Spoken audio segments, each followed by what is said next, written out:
pound bag of rotting potatoes. Well, all the food we grow on the rich agricultural regions in the United States, which have long been recognized, Jefferson thought we were going to be this huge agricultural reproducing country because of all this very great land. Anyway, the Chinese are going to come over here and they're going to own these farms, and we're going to work like coolies on these farms, creating food that gets exported, just like we did to other peoples in the world. They're going to come over here and they're going to force us to farm our own land and send the food out there, and we'll be lucky if we get a living wage. Now, is that going to happen for guarantee? I don't know if it's going to happen for guarantee, but it's certainly possible. That's how vulnerable we are, because of our excesses and the things we've done. It's kind of that goes around, comes around, right? We used our power as a kind of imperial world power to extract from poor countries their wealth, including their food wealth, and take it to ourselves and use it for our own purposes. Well, those people suffered. Now it's going to come back and bite us in the proverbial ass, and there we're going to be. If you want a job and the cities are falling apart because they're unlivable, where are you going to go? Well, you're going to go out in the countryside and you're going to live in a shack like the workers that came from Mexico lived in shacks in California, and you're going to work your ass off because at the very least you maybe get some food at the end of the day. Doesn't sound very good, does it? Well, there's worse things. Can it be stopped? Well, actually, yes. And this is one of the reasons for having a second American Constitution. Because you see, what's going to happen in this process, as this process unfolds, is that our government's going to turn on its own people. It's going to participate in the selling of us as wage slaves to Chinese-owned agribusinesses. It's not going to help us, because it's going to be advantageous to the corporations to make some kind of deal that keeps them going and screws the American people, because that's the way they've been operating all along. They just got warmed up when they screwed us over the housing thing. They're not done yet.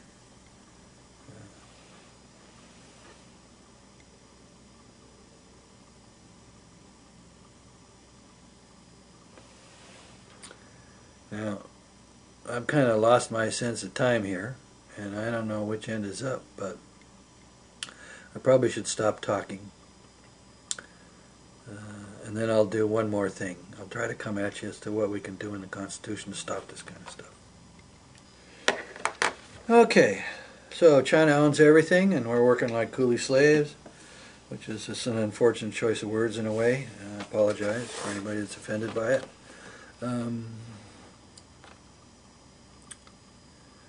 What can happen? How does making a second constitution stop this? Well, one of the main things that happens as we struggle to make a second constitution is that we assert the power of we the people to determine what government is. That was basically what was asserted in the Declaration of Independence and what was asserted in the creating of the U.S. Constitution, and it needs to be reasserted. We need to tell the people in Washington and the mega corporations and the holders of debt in the world economy that we, the American people, are going to determine the kind of government we have. It belongs to us. It doesn't make any difference what kind of funny things you want to do about money or what kind of treaties you want to make, and international treaties and any other different ways you think you can screw with us. The fact is this is our country, and it's going to remain our country, and we're going to make it have the kind of government and laws we want it to make. That's the first thing we do when we go out and we start to talk about having a second American Constitution. We assert the right to determine the nature of government in the land in which we live. And we assert it against the Republicans and the Democrats and the corporations and anybody else who thinks it doesn't belong to us to be able to do this. It does belong to us. That was established.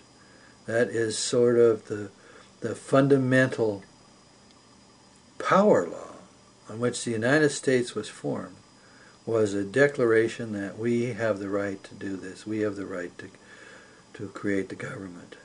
The only just government comes from the consent of the governed. We're the governed. We're going to govern ourselves. Anybody who wants to mess with us is going to mess with somebody who isn't going to put up with it. Now somebody thinks, well, all this stuff could happen. And you can get on the internet and you can find all this kind of things about, well, they're going to take away all their guns and da-da-da-da-da-da-da-da-da. But the fact is, it's one of the really weird things, you know. This is kind of one of the funny things that goes on in real life. You had all these people who get upset about gun violence, and you have all these people that get upset about gun ownership, and you have all this different stuff that's gone on, you know, over the years about the fact that Americans have all these guns and how terrible it is. Well, real life has wisdom that's way smarter than what we think.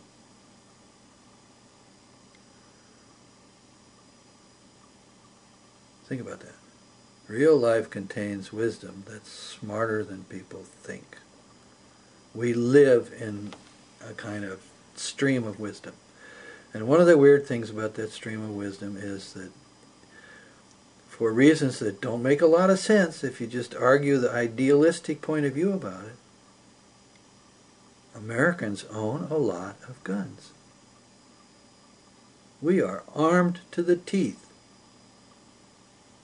Now the NRA may crow about it and somebody else may say it's awful and say some guy doesn't really need an assault rifle.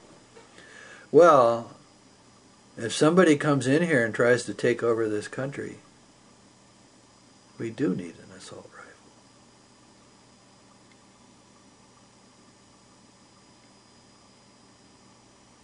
And we don't necessarily have to walk around with it and show up at a Tea Party or an Obama event and carry our damn rifle. I mean, that's pretty ridiculous.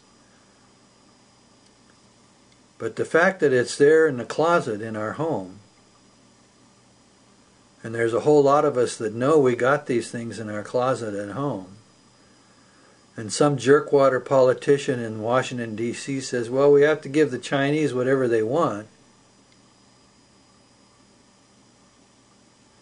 we can say, no, sorry, we don't. You sitting in Washington, D.C., you work for us.